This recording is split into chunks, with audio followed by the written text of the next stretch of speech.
Hello, and welcome back to the Follow Your Spark podcast. I am so excited for this conversation today. I have this beautiful human sitting across the screen from me, Amanda McCormick, and to share a little bit about who they are in the world. They are a poet, a bookbinder, a lover, a healer, and an all around artist and alchemist living in Maryland. They are the founder of multiple creative brands and the author of 4 books of poetry, which I did not know, and I can't wait to hear more about. They hold an MFA in creative writing and publishing arts, and they've been a bookmaker for more than 20 years. Amanda has devoted their life to finding treasure in trash and continues to inspire others to do the same with innovation that blurs the lines of artistic material and form. To share how we crossed paths. So I was trying to think about when was the first moment that we met, and I can't remember the first moment. And what I do remember is walking into your shop. So Amanda has this incredible shop called the HOUSE Handcrafted that is in the neighborhood that we both live in. And I remember walking into your shop, and the shop is just so full of magic and wonder and interesting things and just such obvious care and love and creativity and soul that it is impossible to not be curious and intrigued and just want to touch and play and interact with everything. And it is just such a magical place. And I remember thinking, I can't wait to bring my nieces here. Like, I want to hang out here all day. And I just am so grateful for your magic in the world. So, Amanda, thank you so much for joining me today. Oh, yes. Thank you so much for having me. And thanks for those kind words. I put so much love into the space. And I have been saying this past few weeks, it feels like a sentient room. There's so much Mm. energy coming in and out. And I'm glad that you picked up on that. Absolutely. And I love that sentient room, obviously from a feng shui perspective, like everything holds energy, especially when it's infused with the amount of magic and loving care that you have poured into it. So that is palpable for sure. Yes. I love that. Beautiful. So the first question I love to ask people is when you hear that phrase to follow your spark, what, if anything, does that make you think of or does that mean to you? Well, I mean, just in the most simple way, I think it's be true to yourself. And there is a sort of signature that you have. Like when you can, obviously, we have characteristics and attributes and, different aspects about ourselves, but that isn't really necessarily the core and the essence of what we are. Mm, And I think following your spark is kind of tuning into what that signature is, what it is about you that makes you truly you and unique and rare and that sort of essence of what it is. And we enter in this life and it looks a lot different for a lot of different people. Some people, their spark is huge, right from the mm, onset. Others, they have to sort of find it and stoke it mm, and make it mm, bigger over time. But yeah, at the base level, it really is, what is this inner truth, this inner wisdom mm, that you have? And yeah, how can you tap into that and lead the most satisfying life that's available mhm. to you? Wow. Yeah. I love that. And that call out of it's not these like external factors or elements of our life or our identity. It's really this internal essence and signature, and that we can work with that in an intentional way to amplify that power and turn up that power and explore that power. And I'm just hearing like that, like you said, core essence and internal signature. So I love that Yeah, description. well, yeah, and just to say, I think this is maybe a hypothesis, but to me, I feel like it really is like a creative energy, like where that creator lies in you. It's Mm, funny because even before we met, Gina, I actually was a part of running a retreat series that was called Rekindling, and we had these different aspects, and one was ember, and one was flame, and one was spark. And so even before we met, we were kind of like, I was, mulling over these ideas, which is really like amazing to me. But yeah, it's mm, like that sort of, what is the thing that is pushing you out of the dirt, you know? yes. Ooh, I love that. That like creative life force of the seed in the plant that, it can't see the light yet, and yet there's something that just pulls it forward into this expansiveness that just cannot be contained. So I love that so Yeah. much. Yeah. Well, I know we're going to talk about all kinds of things. And I would love to hear if there's any tipping point moments that you feel called to share right now to help people just get to know you and your story a little bit more of where following your spark has led you over the years that you feel like has been a huge part of leading you to where you are now. Any big moments that stand out? Yeah, well, so yeah, there are definitely many big moments that stand out. I honestly feel like, this cat has many lives. I have had sort of like lots of different experiences. And I remember, because also there's the answer of it's led me into some deep shit sometimes. Like it's led me into these, oh gosh, like this is big. And it's Mhm. made me face myself in ways that made me super uncomfortable. So lots of different places, but really it's led me to live and life, and it's led me to sort of find those different, yeah, that aspect of me that truly is me, and understanding that that is constantly evolving and constantly changing. But yeah, on a more in a sort of tangible level, before I created the House Handcrafted, one of the major things that I did in my life was run this small press called Ink Press Production. I had sort of a journey getting to that point, but that was sort of the beginning of me, how to say this, really understanding that there was nothing else I could do in my life than to fulfill my vision and continue to follow my spark, continue to make that flame inside me bigger, and also, inspire others to do that as well. One of the big things that I think that this journey has given me is really just like the understanding that the cage door can be opened. And how Ink Press related to that was, it really was like I wasn't taking no for an answer. I knew that this river was going to flow, and it may look a lot different in a lot of different ways, but yeah, that was a major tipping point for me. And I wish I could, I don't know, there's so many in my life, because even I can rewind behind that. And there was a point when I was a teenager that I was really overweight, and I was struggling with my weight and with eating and all these things. And I went face to face with that, and I decided to learn how to cook and get healthy and live a really like sort of more mindful experience with my body, and just really honestly call my body to the table, to be a part of the conversation. And that was transformative for me as well, because I mean, even as a very young person, I realized like when I put my mind to something, I can make it happen. Like I have the ability to change what I can accept, and it might take time, and it probably will, and you may need to acquire more tools or skills to do that, or support, because you can't do things in a vacuum. It's even slower when you're trying to do everything on your own. Pausing this interview for a moment to say that if you too are tired of trying to figure everything out on your own, I've got an incredibly special offering coming up I wanted to share with you. It's called Alchemize and Expand.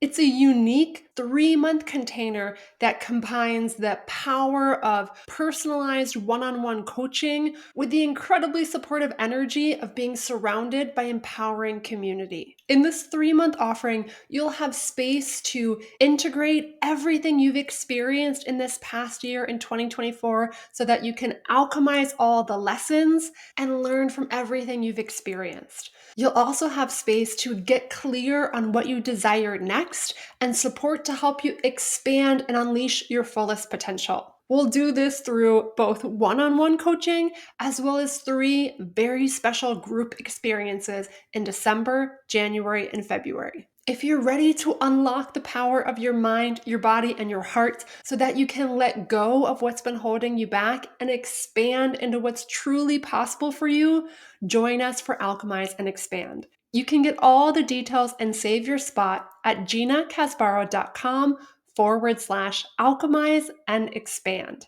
There's a limited amount of spots available, so if it speaks to you, make sure you head to the website today and save yours. All right, my friends, let's get back to the interview and hear more about Amanda's story. Yeah, from an early age being like, I don't accept just the scraps that I've been given. I can do better. We could do better. So yeah, I feel like I was a little all over the place with that answer, but there's so many moments in my life where I was like, I changed. Even this past year, or I don't even remember, I guess it's been a year now, like I had this major back injury that people like surgeons were like, you need surgery, you need to, Mm, this is not going to get better. And I was like so physically in peril, it was really bad. And I don't know, it's like something clicked and it was like, no, you don't need to, I don't know, you don't need surgery. You can heal yourself. This is an energy thing.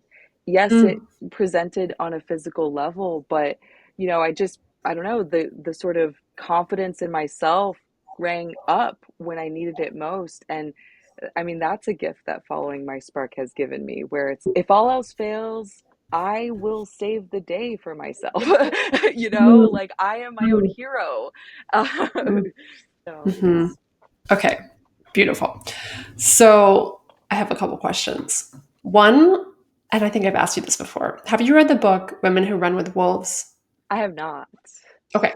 There's a story in this book that she talks about how, and this is, not kind of a lovely story, but she talks about how the testing has been done on like dogs, for example, and they're in a cage. And if they're in this cage and the half of the floor has shocks. So if they walk on the left side of the room, they're shocked. So they realized, okay, I need to walk on the right side of the room. And then they switch the shocks. So now the shocks are on the right side of the room. So then they learn to walk on the left side of the room. And then they shock the whole floor. And the dog starts to panic at first and kind of freak out and try to figure out what to do. And then eventually it can't figure out what to do. So it just lays down Mm, and experiences the shocks. And mm. then they open the door and the dog doesn't leave and just Ah, continues to experience the shocks. And this book, Women Who Run with Wolves, a lot of it is about how women in particular, what we experience and what kind of keeps people caged even when the door is open. So you said the cage door can be opened. And I'm curious if there were times in your life where you felt like you were in the cage and maybe the door was open and you weren't leaving quite yet for whatever reason, and what helped you a realize the door was open or open the door yourself and move out of that space. Yeah, I love that question. Yeah, I could go on all day about this topic. Well, so the answer is yes. I have felt in the cage many, many times. I feel like I kind of started in like a cage in a distant dungeon in some corner of hell that no one knows about. That's where it began. But yeah, and yet there was always something about me that was like, I am a disruptor. I am meant to kind of break free out of this. And so what comes to mind when I think about the sort of cage is also like the allegory of the cave, which is, the idea that, shadows on the wall and then we don't know what it is outside. And, the just to kind of put it in these like simple terms, you get out of the cave and you're kind of in another cave. And I Mm, think that's part of it too, where even now, there's lots of cages all over the place. We've got to have these limits that we see. And part of it is, I think, the turning points in all these moments where I find myself stuck in a cage is really understanding that it's your perception of, is it a limit or is it a quality? Is it a feature? How are you, mm, what is your relationship with that? But mm, to truly answer your question of what is it that has gotten me out, it has been me being face to face with myself. mm, And, it is really kind of getting to those moments where it's like when you are able to get close to that spark or that fire, can you consciously accept what is being delivered to you, how you're being treated, mm, or whatever, or how you're treating yourself? If you were to look at yourself with love, do you mm, deserve what is in front of you, or do you deserve better? And I think everyone deserves better. It's everyone can kind of get to that place. But just to say, I come from a family line that's very low economic, lots of addiction, lots of abuse. And I learned to blend in. I learned to be the dog that would just stay on the floor because, but I learned to sort of subvert through that and find pockets mhm, of you can, yeah, I don't know, you can slip out the back. You don't always have to be like, I'm leaving the cage. You can just say, hey, I deserve better. Yeah, and I wish I could, yeah, I guess, yeah. Does that answer the question?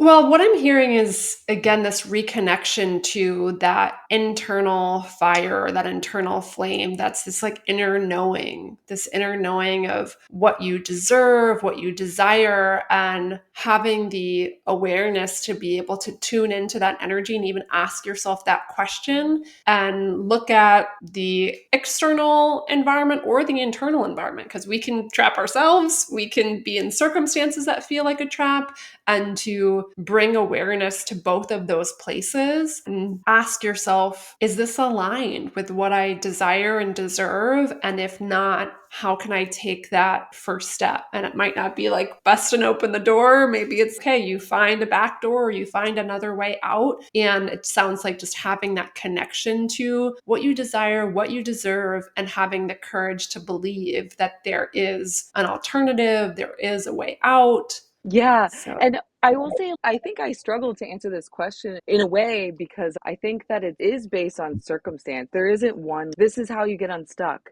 because there are a lot of variables and it's easy to say, tune into your intuition. But, it is not easy. And I mhm, can say that led myself to places that weren't necessarily, I don't know, better or worse. I think that sort of what happened is there were times where I would stoke that inner truth, be like, I have to be true to myself. I have to be true to myself. Then I would go and, try to live life and be true to myself. And then there would be variables, people, circumstances, all the things, energies, and it would put that truth on question, because you mhm, want to have people and you want to live in a society and get along and fit in. Like that's natural. And, those things you would be like, okay, well, let me refine my values through this mhm, experience because there was something about this that wasn't right for me. So it's mhm, still no, but you may not know no. Like it mhm, may be like a mhm, very hazy vision mhm, but you still have to move toward it. Even if mhm, it's leading you into a place that's, oh wait, well, like this isn't what I want either, but you're still moving. And that's what energy is. Like it's mhm, continuously moving. You're trying to tap into this flow. And yeah, I think that one of the things that I feel the desire to share in a lot of ways is how far I've come and sort of releasing the guilt that I still have such a mhm, long way to mhm, go because mhm. yeah, like it was like a little ember, and I'm proud of how Yeah. I refuse to desert myself. Mhm. Beautiful. And one thing that you shared with me before this podcast that I got chills reading, you wrote this sentence: I used to be a housewife and now I'm the house. And I just got like full body chills when I read that. Can you talk a little bit about what that means when you said that? Yeah. So my brand, one of my creative brands is Former Housewife. And this brand of like grimoires that I do that are one of a kind, magical grimoires and other one of a kind objects that support your magic. And Former Housewife came from this idea that I spent a lot of time doing the unquantifiable labor and really sort of trying to support these systems and relationships and be good for them. And Mhm. I started to make this distinction that I'm catering to the needs of others because I have what people need. And the switch is I used to be a housewife and now I'm the house is that just because I have what people need doesn't mean that I am here to help them find it necessarily, or I am here to coach them to it. And well, and does it really mean that? It really means that all of this world, there is nothing without me. All these Mhm. things that I'm trying to tend to, there is nothing without, yeah, I am the source of it all, Mhm. And so Mhm. much of how we experience life is truly a reflection of what's within. Like that Mhm. idea of as within, so without. And I think that we can get fixated outwardly and we're trying to sort of prove something. And Mhm. yeah, in my professional career, in my life, I spent so much time really caring for the needs of others and never really learned how to care for myself. And Mhm. becoming the house made me realize like I can actually provide so much more love and so much more value when I can tend to the source of it all. And it feels like it's been a very long bridge, you know, and I like keeping housewife there because I could easily not say former housewife, you know, Mm. I'm the house. And I do have that too. The house handcrafted is this sort of ideal, right? Because again, it's not just, it's easy to say you're the house, but then, you know, people come into your life and you want to make them happy and you want to love them, you know, and you want to meet them where they are. But you got to be able to know where you are and meet yourself where you are. Or, yeah, that energy is, you know, it's not going to be used to support the system that you're trying to sort of cater to. I'm also hearing of like the possibility of being the house and the housewife for yourself as well. Of like, how can Yes. you be the container and the vessel and the source of energy and also the tender to yourself and the support system to yourself, and know that there's the internal direction that that goes as well as the external direction that that goes in. And what's the source of it all is having a strong house and tending to your physical, emotional, spiritual, mental house. Yeah. And like the thing that's of highest importance is, you know, finding that harmony between like my mind, body, and spirit. Like that is sort of the house realm that I'm trying to remain in. But Mhm. I like being a housewife. It was very nice and fun. And I like the power that it gave me because it Mm, was easy to foresee the needs of others because I have an executive level ability and I can help other people.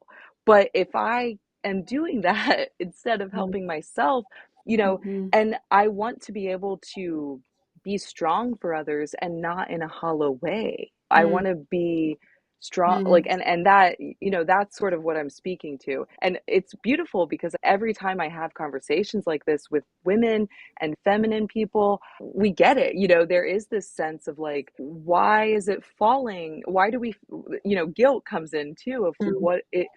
where do our jobs stop and end?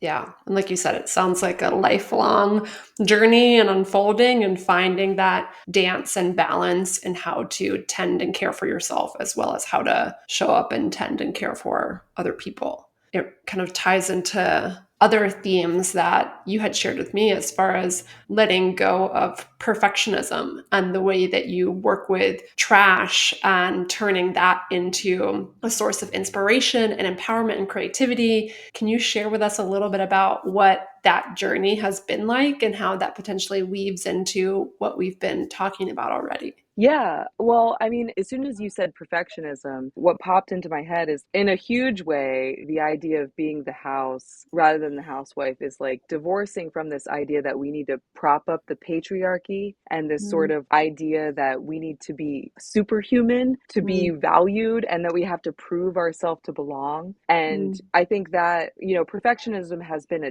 very, very toxic thing in a lot of our lives, just, and it doesn't always present as this thing I do needs to be perfect or I need to be perfect. It can sometimes present as they are better than me, you know, mm, because they have this and that. mm, But yeah, so much of it is, you know, this journey has been sort of like, well, radical acceptance is a huge part of valuing all the different many aspects. Like you have a company and you have the CEOs that run it, and then there's all these people underneath it. And truly, truly, the whole system depends on, you know, maybe you can make some tweaks and changes and it would, and there's shifts and pivots, but when you have a system, every aspect of the system is necessary for it to function, you know? mhm, And I think that I'm not sure how that exactly relates to what we're saying, but yeah, I mean, just sort of this idea that we need to value even the trash in our world and mm, understand that when we try to eliminate something, it doesn't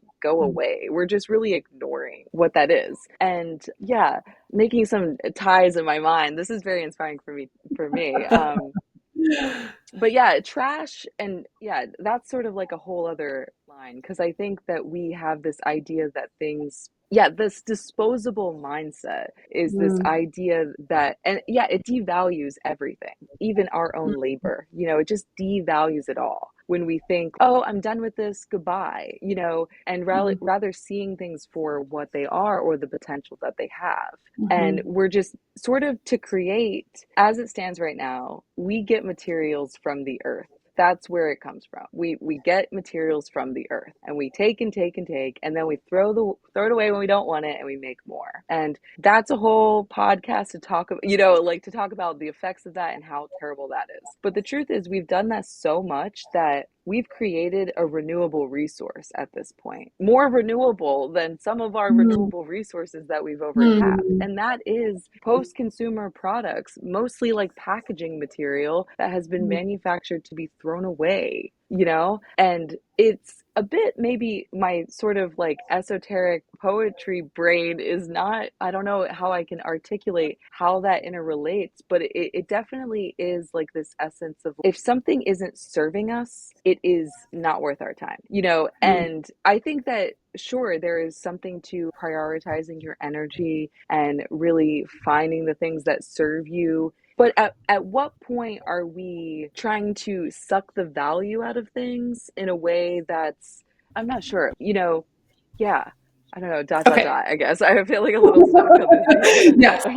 One thing to go back to something that you said at the beginning of this was I love the connection between comparison and perfectionism. Like you said, like perfectionism might not always present as I need to be perfect. It might present as I don't feel like I'm good enough because I'm comparing myself to what I perceive as someone else has a more polished whatever or a more perfect set of circumstances or abilities or whatever it is. So that kind of like judgment of ourselves and what's valuable and what's not valuable, and having this measurement, which, I feel like ties into resources and packaging and all these things of what's valuable and what's not valuable. And we Hmm. have this measurement, this Hmm. filter of that. And for what's valuable, we take and we just want to extract and keep taking and taking and taking. And the things that aren't valuable, we want to get rid of as quickly as possible, whether again, that's internally or personally in our own lives, of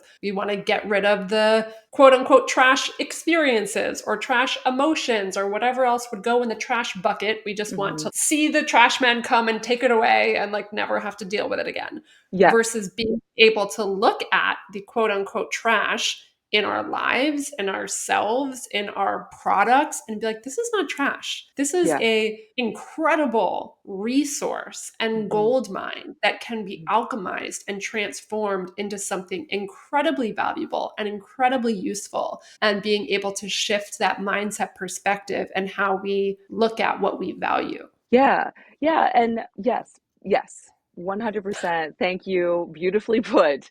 And the thing is, we should be composting our trash. You know what I Mm, mean? What happens, like a tree, when it lives its life in the forest and then it goes down, it will stay there for years and years and years and just continue to be a part of things even in its dead state, okay? And mm, but we are not even letting things get to that point before we're throwing them away. And we extract until we're done with it, and then we move on. And this mhm, does relate to the sort of be the house, former housewife thing, because it is this idea of the feminine role in society and how we are givers. And there is this sort of like, how does the giver live in a society that is inherently exploitative? And what we mm, do is we villainize these people for getting upset for being taken from after time, mm, being extracted from over time and time, over generations, mm, being extracted from. And then now all they are housewives, and people don't even see them as their value. And I think that we do that with our material. We do that with our planet. We take until we don't want it anymore. And then we're like, well, goodbye. And then we don't even give it the opportunity to become the next version of what it was, to compost it, or to, in my case, give it like a complete other life before it's even done.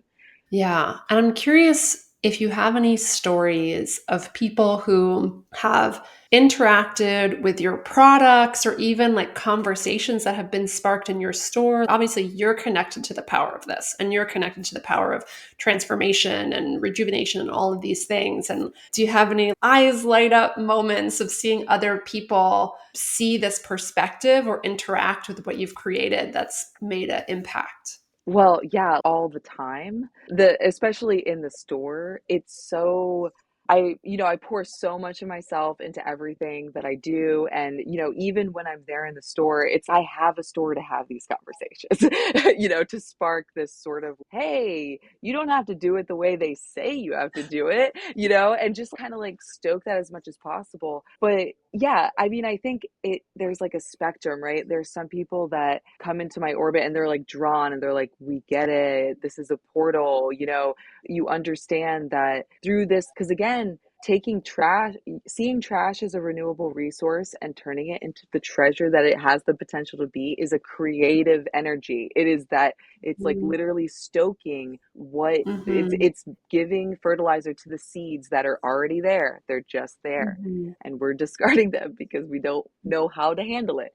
But yeah, I think the past 3 years since I've been in this space and kind of on this particular leg of the journey, one of the most valuable things is I've magnetized other people that are, tapped into whatever this frequency is, and it is getting bigger and brighter. And the opposite of war isn't peace, to quote Rent. One of my, I'm a very musical theater person, but yeah, it's creation. The Mm-hmm. opposite of destruction is creation. It's not just comfort, it's to build. And yeah, I guess the best answer I have is in the store right now, because that's where a lot of my energy is. But this has happened in a lot of different ways throughout my life. But you know what I'm seeing? So many kids and teenagers and, again, femmes, young women and I can see aspects of myself and understand that they're just like, oh my God, I can't believe this exists. And I think that the reason for that, in a way, and I'm going to say something that, maybe I'm not supposed to say, but it's my business is unrealistic in this society. It's the type of business that doesn't last, that store. And the reason is we are so indoctrinated with this idea that more is more, that we are forced to overproduce. And as artists, it's like niche down and do one thing and make lots of them, and that's the only way to make money. So but then people come into my store and they're like, oh my gosh, you make half the stuff and other artisans make things and they're quirky vintage items and all this stuff, and how do you do it all? And I'm like, with the sheer spark and will, because I wanted to see things like this exist because of the inspirational aspect of it. But yeah, I definitely see it, and I see it in everything from young girls through teenagers, through people our age, through like people that are seasoned in their career. I don't necessarily want to be the housewife to this corporate office anymore. There is a lot of range of people that feel this creative call inside of them. And Mm-hmm. that's and I am amplifying it. That, I am definitely saying, Mm-hmm. hey, you're awesome just the way you are. If you tap into that energy, it's only going to get brighter and bigger. And it's Mm-hmm. beautiful. And I want it. We all want it in the world. Yes.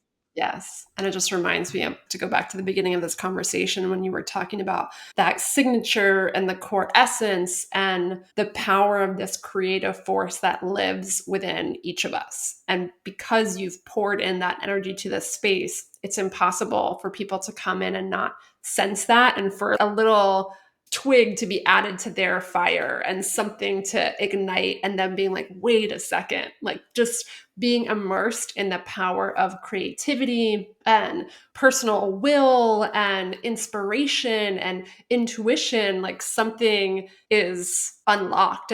I see the dog in the cage of like somebody being like, look, the door is this way, like you can get out, like Yeah. there's other things possible for you. And like you said, your space is a portal for people to come in and see something that they haven't seen before. And what an incredible gift you've given to the world and your community through that space. So thank you for following that creative internal spark and believing that that's worthy and valuable in the world. Thank you. Yeah, and I love just that line, your space is a portal, kind of unlocks something in me because I see it's just like it's kind of it's again, it's coming from me. It's like it's Mm, whatever orb is around me that is the portal. And it very much is mhm, the image of like the crab in the bucket came out too when you were mhm, speaking. And it's just like this idea of sometimes it's like there is a crab that can shimmy out. And the only what it does is it informs the others. You know what I mean? And mhm, some are not ready to listen. And I think that over time, I've gotten more and more refined on what I truly value and where I'm not willing to compromise. That I've mhm, learned the right people come to me because of that. mhm. So speaking of which, how can people find this magical portal that you've created? Can you tell them a little bit about how they can interact with you and your shop right now? Yeah, so right now we are definitely in the sort of getting into the festive holiday vibes. I'm a pagan. I celebrate the winter solstice, so we're all about that. I'm so buzzing with like Yuletide energies and like festive holiday upcomings. Yeah, at the House Handcrafted. So I've really kind of curated and crafted a nice beautiful shopping experience for you. But like we said already, like my space is a portal. So I'd love to connect with folks there. Honestly, I've put a lot of love and energy into this space, and I truly want to show people what I've done with it. So yeah, coming to the House Handcrafted would be a really, really great way to get some one-to-one time with me, because I'm there all the time. So yeah, and that's located in Hamilton, Laurelville area at 3000 Rosecamp Avenue. And I'm there Thursday through Sunday through December, through the first week of January. So that's a really great way. Also, I have a website for the shop, thehousehandcrafted.com. We are on Instagram, and also a more direct line is my Instagram for former housewife, which is more of where my witchy magic stuff comes to live there. So, yeah. And I will say that all of the sales that we are generating this holiday season are going directly to next year's magic. So, I really would love to share the space with you all. It's very exciting knowing that even more energy is going to come pass through that space. And Mm, where it is right now, I guarantee it won't look like that 2 months from now. mhm, So, it's a beauty right now. So I hope mhm. that people come and see it, and I can't wait to see how all this energy changes in 2025. Yes, I love that. And if you're listening and you're in Baltimore, for sure, come interact with a physical space. And if you are not in Baltimore, it doesn't matter. Like the amount of energy and intention poured into all of your products is incredible. So if you can access them and people can order things through your website, right? Yeah, yeah, we have an online store, and well, I may suggest a huge direct connection is getting one of my grimoires. I spend tons of time with like each one of these things. They Mhm, all have charms on them that I cleanse and then charge under the moon. So each is truly, truly individual and is like a magnet to you. They are portals within themselves. mhm, I also design and create a number of creative kits out of mhm, salvage materials, including bookbinding kits, writing kits. So mhm, that's a really great way to kind of tap into your own spark and also connect with me. And yeah, that stuff is available online as well. Not everything is mhm. online because, but a lot of it is. And if people haven't heard that word grimoire before, can you share a little bit about what that means and what is the power inside of that? Yeah, so let me take a step back for a second and say that I wish that I had like some cool editing skills and do like a supercut of like all the instances in like movies and TV shows and culture Mhm, where everyone's got a big question and what they have to do is consult the ancient book. That's what has to happen, right? Because books are powerful, powerful, honestly pieces of technology. mhm, And this is something that if you've ever been into my shop, I may have nerded out with you about. I'm sure we have, Gina. But yeah, this idea that the book itself, just as a, a venue, I'd mhm, say, a universe, mm, created the Enlightenment. this was the quite literal spark of just the way that we became the humans that we are. The book Mm, and movable type did that as well. But really, the book was such a huge game changer on how we distribute information. mm, And nothing really touched that magnitude until the internet. mm, Things came along and they did change too, and they added to it, but really nothing did any more, like any bigger move until the internet. And now we're on this new age of enlightenment, right? And the way we communicate is in flux, right? And how we distribute information is in flux. It's changing, it's evolving. And that doesn't mean that the all the technologies before now expire. In fact, that means they transform. mm, So books, being the powerful thing that they are more transformative than ever. They have opened the possibility of the book is completely open, and they are magical, magical things. And the one place you can go without being advertised to in in a mm, lot of ways, which side note. But yeah, the I use the term grimoire because I really do see these as like magical texts that you are putting your magic into. Some people use them as recipe books, some people use them to press flowers, some people use them for journaling mm, or sketching, lots of different uses. But you are creating this magical tome for which you can then go back to and mm, really, remind yourself of what that spark is. mhm, And it's funny because the term portal has come up. And one day I was in the shop, and sometimes like I keep a quote book mm, because I just get so taken by what people say. I'm just like, oh my gosh, this is amazing. And sometimes it's like, you see me more than I see myself. mm. And one day I remember it was like a rainy day, kind of quiet at the shop, and someone came in, and it was like they came in out of the rain, right? And I felt like an old timey, like I always feel like this, like kind of like the shopkeeper in like a D&D campaign. And I'm like, what can I get for you? you know, I have all these magical goods to support you in your journey. And I truly like, that's how I feel. But they came in and they're like, all these books look like doors because they have like charms on them that you can honestly pull the book open by. And I was like, yeah, yeah, they do look like doors. So yeah, long story to say, that's kind of how I see the grimoires that I make. And yeah, they're very special. I spend so much time with each one of them. Mm. And that feels like a powerful connecting thread of everything that we've been talking about to tie it back to the beginning as well of like how do you connect to your unique essence? How do you connect to your unique signature, your unique spark and power of creativity? This blank book and like blank pages is just open for you to fill them with your Mhm. unique signature, whether that's through writing, through recipes, through drawing, through flowers. It's up to you to pour your flavor and your creative energy into that. So, what a beautiful, powerful tool that people can access their spark within. Absolutely. Mhm. So, Yes. if there was one thing you wanted people to remember most from everything that we've talked about, what would be that last thing you want to leave people with? Hmm. Wow. One thing. Yeah. Well, I guess, yeah, it's like believe in yourself. Yeah, it truly is. But it doesn't start and stop there, though. It really is build the relationship you have with yourself. Hmm. That is how you, I feel like, nurture that spark and nurture that flame.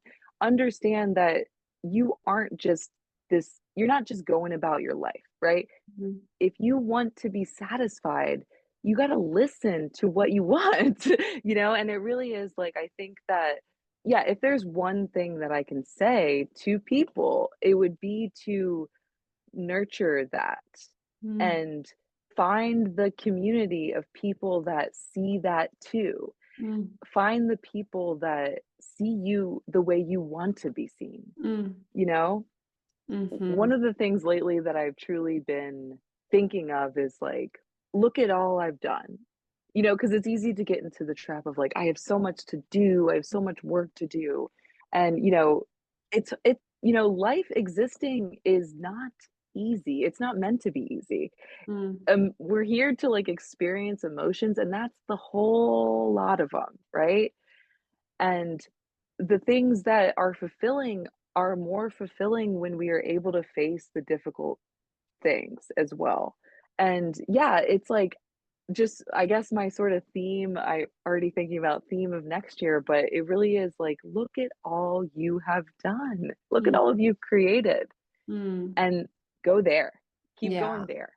That's yeah. what's working. And it reminds me too of, again, that conversation of trash. And if someone's looking at their past and thinking, like, I haven't done anything, I've made so many mistakes. Look at all these things that haven't worked or things that just don't feel good or valuable about choices that you've made, things you have or haven't done. How can you shift that perspective of trash and Mhm. see whatever you've experienced, even if you've experienced massive challenges or overcome things, or you're not quote unquote where you want to be yet, being able to look at your whole life as this beautiful renewable resource that you can Yes, use to compost, to fuel yourself in the future, and know that that's not invaluable or whatever the word is, like it is valuable, it's and to very be valuable. able to see it that way. Yeah, it's like the gem. Like a rotting peach is gold for the tree. Mm, Even a rotting peach hmm. has Yeah. so much value, right? Mhm. Yeah, what a powerful reminder. Thank you for sharing that. And the last question I love to ask people, because I feel like so much of following your spark, and you said this, was being able to listen to those inner nudges, those inner sparks that maybe make no sense, that maybe aren't quote unquote productive, or we don't know where they're going to lead. Are there any interesting sparks you've been giving yourself space or permission to follow lately? And what are they? I can show this. Oh, great. I can't wait. I mean, it's like this. Okay. And if you're listening to this on just the audio version, know that this is on YouTube. So if you want to see what Amanda is holding up right now, go I there. mean, yeah, Can and you I can describe also it? really it is okay. And also, this is a easy.